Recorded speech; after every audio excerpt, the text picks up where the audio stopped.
स्वागत है आपका द क्लासिकल स्टोरीज में। आइए सुनते हैं मुंशी प्रेमचंद जी की कहानी पूस की रात। ये कहानी है हल्कू, मुन्नी और जबरा की।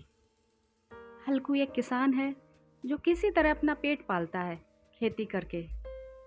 हल्कू कर्ज में गले तक डूबा हुआ है। मुन्नी उसकी बीवी है।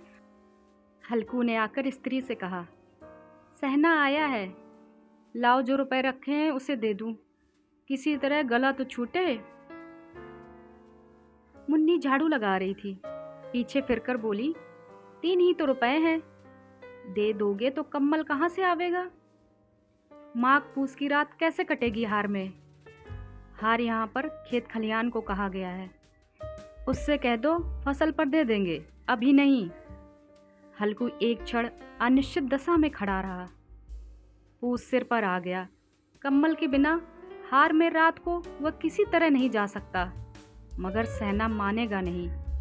घुड़कियां जमावेगा, गालियां देगा। बला से जाड़ों में मरेंगे, भला तो सिर से टलेगी। यह सोचता हुआ वह अपना भारी भरकम डील लिए हुए स्त्री के समीप आ गया और खुशामद से बोला, ला दे दे, गला तो छूटे। कम्मल के लिए कोई दूसरा उपाय सोचूंगा। मुन्नी उसके पास से दूर हट गई और आंखें ततेरते हुए बोली, कर चुके दूसरा उपाय, जरा सुनूं तो कौन सा उपाय करोगे? कोई खैरात दे देगा, ना जाने कितनी बाकी है। बाकी कर्ज जो किसी तरह चुकने का नाम नहीं लेता। मैं कहती हूँ तुम क्यों नहीं खेती छोड़ देते? मर मर कर काम करो, उपज हो तो बाकी दे दो। चलो छुट्टी हुई, बाकी चुकाने के लिए तो हमारा जन्म हुआ है। पेट के लिए मजूरी करो, ऐसे खेती से बाज आए, मैं रुपए ना दूंगी। ना दूंगी? हल्कू उदास होकर बोला, तो क्या गालियां खाऊं? मुन्नी ने तड़प कर कहा, गालियां क्यों दे? क्या उसका राज है? मगर यह कहने के साथ ही उसकी तनी हुई भवें ढीली पड़ गई। हल्कू के उस वाक्य में जो कठोर सत्य था, वह मानो एक भीषण जंतु की भांति उसे घूर रहा था। उसने जाकर आले पर से रुपए निकाले और लाकर हल्कू के हाथ पर रख दिए। फिर बोली, तुम छोड़ दो अब की से खेती। मजूरी में से सुख से एक रोटी तो खाने को मिलती है, किसी की धौंस तो न रहेगी। अच्छी खेती है, मजूरी करके लाओ, वह भी उसी में झोंक दो, उस पर धौंस। हल्कू ने रुपए लिए और इस तरह बाहर चला मानो अपना हृदय निकाल कर देने जा रहा हो। उसने मजूरी से एक एक पैसा काट कर 3 रुपए कम्मल के लिए जमा किए थे। वह आज निकले जा रहे थे। एक एक पग के साथ उसका मस्तिष्क उसकी दीनता के भार से दबा जा रहा था। उसकी अंधेरी रात, आकाश पर तारे भी ठुठुरते मालूम होते थे। हल्कू अपने खेत के किनारे ऊख के पत्तों की एक छतरी के नीचे बांस के खटोले पर अपनी पुरानी गाढ़े की चादर ओढ़े कांप रहा था। खाट के नीचे उसका संगी कुत्ता जबरा पेट के मुंह डाले सर्दी में कूकू कर रहा था। 2 में से एक को भी नींद ना आती। हल्कू ने घुटनियों को गर्दन में छुपाते हुए कहा, क्यों जबरा, जाड़ा लगता है? कहता तो था घर में पुआल पर लेटा रहे, तो यहाँ क्यों लेने आए थे? अब खाओ ठंड। मैं क्या करूं? जानते थे मैं यहाँ हलवा पूरी खाने आया हूँ। दौड़े दौड़े आगे चले आए। अब रो नानी के नाम को। जबरा ने पड़े पड़े दुम हिलाई और अपनी कूक कू को दीर्घ बनाता हुआ एक बार जम्हाई लेकर चुप हो गया। उसकी स्वामी बुद्ध ने ताड़ लिया था, स्वामी को मेरी कू की आवाज़ से नींद नहीं आ रही। हल्कू ने हाथ निकालकर जबरा की पीठ पर सहलाते हुए कहा, कल से मत आना मेरे साथ, नहीं तो ठंडे हो जाओगे। यह हिराण पछुआ यहाँ पश्चिमी हवाओं को कहा गया है। ना जाने कहाँ से बर्फ लिए आ रही है। उठूं फिर एक चिलम भरूं, किसी तरह रात तो कटे। 8 चिलम तो पी चुका। यह खेती का मज़ा है। और एक एक भगवान ऐसे पड़े हैं जिनके पास जाड़ा जाए तो गर्मी से घबरा कर भागें। मोटे मोटे गद्दे, लिहाफ, कम्बल, मजाल है जाड़े का गुजर हो जाए। तकदीर की खूबी, मजूरी हम करें, मज़े दूसरे लूटें। हल्कू उठा, गड्ढे में से जरा सी आग निकालकर चिलम भरी। जबरा भी उठ बैठा। हल्कू ने चिलम पीते हुए कहा, पिएगा चिलम? जाड़ा तो क्या जाता है, जरा मन बहल जाता है। जबरा ने उसके मुंह की ओर प्रेम से झलकती हुई आंखों से देखा। हल्कू, आज और जाड़ा खा ले, कल से मैं यहाँ पुआल बिछा दूंगा, उसी में घुसकर बैठना, तब जाड़ा ना लगेगा। जबरा ने अपने पंजे उसकी घुटनियों पर रख दिए और उसके मुंह के पास अपना मुंह ले गया। हल्कू को उसकी गर्म सांस लगी। चिलम पी के हल्कू फिर लेटा और निश्चय करके लेटा कि चाहे कुछ भी हो जाए, अब की बार सो जाऊंगा। पर एक ही क्षण में उसके हृदय में कंपन होने लगी। कभी इस करवट लेटता तो कभी उस करवट, पर जाड़ा किसी पिशाच की भांति उसकी छाती को दबाए हुए था। जब किसी तरह ना रहा गया तो उसने जबरा को धीरे से उठाया और उसका सिर थपथपाने लगा। उसे अपनी गोद में सुला लिया। कुत्ते की देह से जाने कैसी दुर्गंध आ रही थी, पर वह उसे अपनी गोद में चिपटाए हुए ऐसे सुख का अनुभव कर रहा था जो इधर कई महीनों से ना मिला था।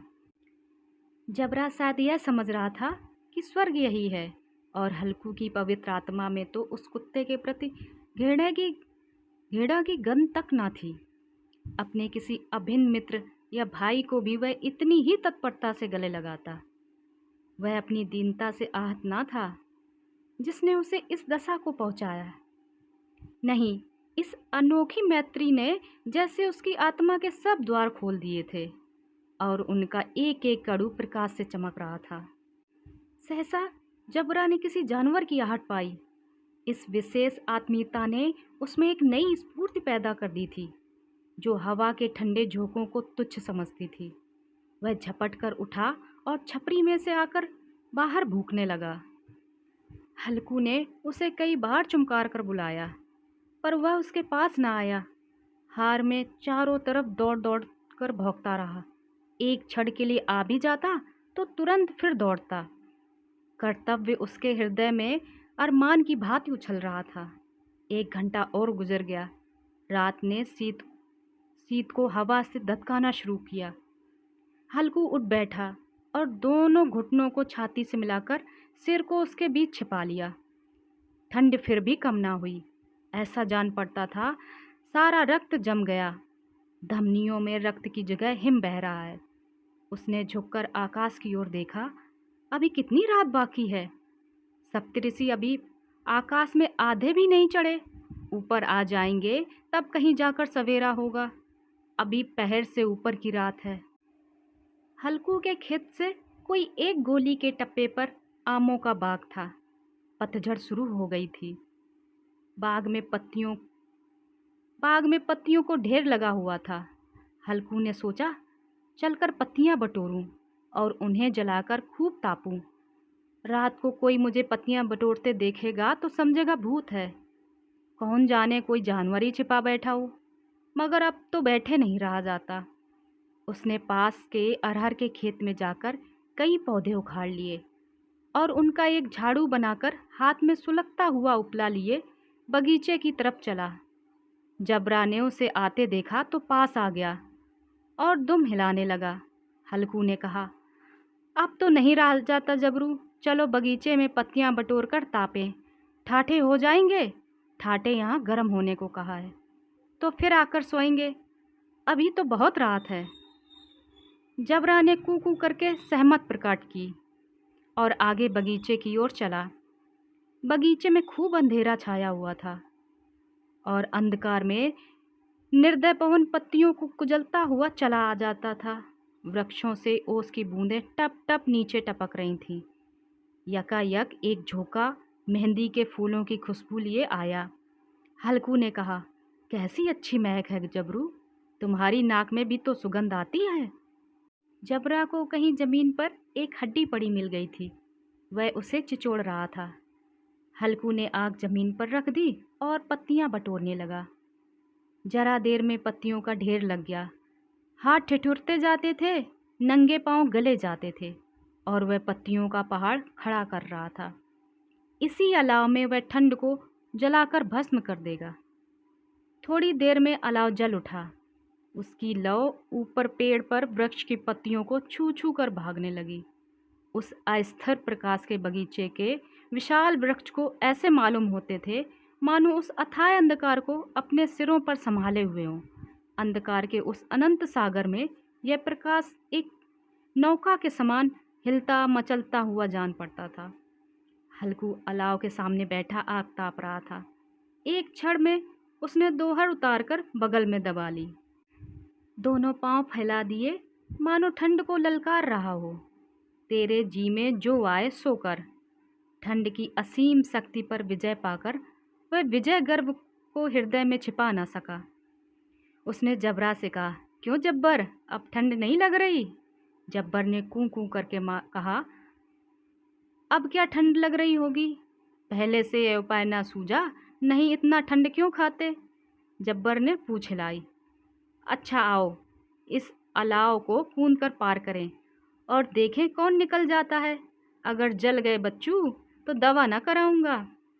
जब्बर ने उस अग्नि राशि की ओर कातर निगाहों से देखा। मुन्नी से कल ना कह देना, नहीं तो लड़ाई होगी। यह कहता वह उछला और उस अलाव के ऊपर से साफ निकल गया।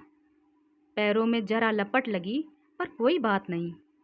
जबरा आग के गिर्द घूमकर उसके पास आ खड़ा हुआ। हल्कू ने कहा, चलो चलो, इसकी सही नहीं, ऊपर से कूद कर आओ। वह फिर कूदा और अलाव के उस पार आ गया। पत्तियां जल चुकी थीं। बगीचे में फिर अंधेरा छा गया। राख के नीचे कुछ कुछ आग बाकी थी, जो हवा का झोंका आने पर जरा जाग उठती थी, पर एक क्षण में फिर आंखें बंद कर लेती थी। हल्कू ने फिर चादर ओढ़ ली और गर्म राख के पास बैठा हुआ एक गीत गुनगुनाने लगा। उसके बदन में गर्मी आ गई थी, पर ज्यों-ज्यों शीत बढ़ती जाती उसे आलस दबाए लेता था। जबरा जोर से भौंककर खेत की ओर भागा। हल्कू को ऐसा मालूम हुआ कि जानवरों का एक झुंड खेत में आया है। शायद नीलगायों का झुंड था। उनके कूदने दौड़ने की आवाज़ें साफ कान में आ रही थीं। फिर ऐसा मालूम हुआ कि खेत में चर रही हैं।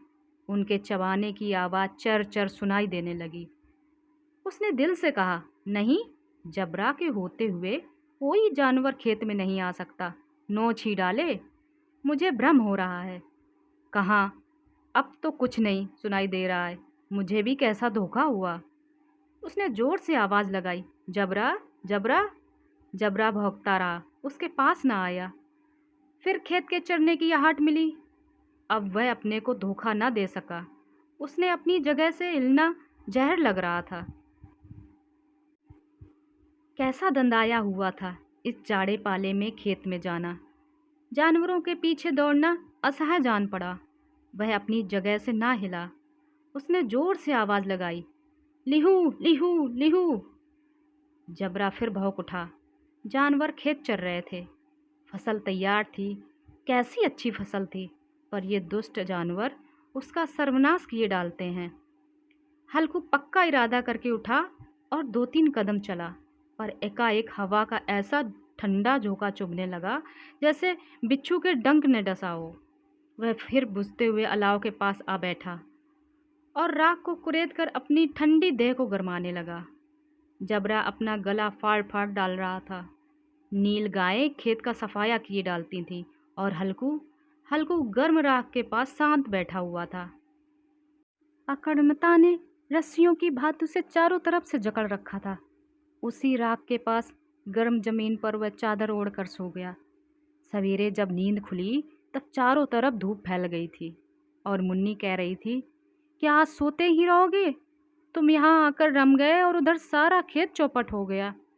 हल्कू ने उठकर कहा, क्या तू खेत होकर आ रही है?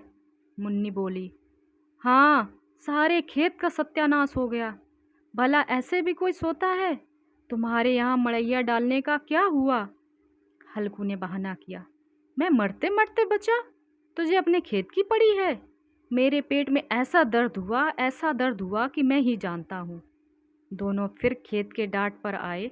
देखा सारा खेत रौंदा पड़ा हुआ है और जबरा मड़ैया के नीचे लेटा है। मानो प्राण ही ना हो। दोनों खेत की दशा देख रहे थे। मुन्नी के मुंह पर उदासी छा गई, पर हल्कू प्रसन्न था। मुन्नी ने चिंतित होकर कहा, अब मजूरी करके माल गुजारी भरनी पड़ेगी। हल्कू ने प्रसन्न मुख से कहा, रात को ठंड में यहाँ सोना तो ना पड़ेगा। अभी आप सुन रहे थे मुंशी प्रेमचंद जी की कहानी फूस की रात। कहानी पसंद आई हो तो लाइक करें और चैनल को सब्सक्राइब करें।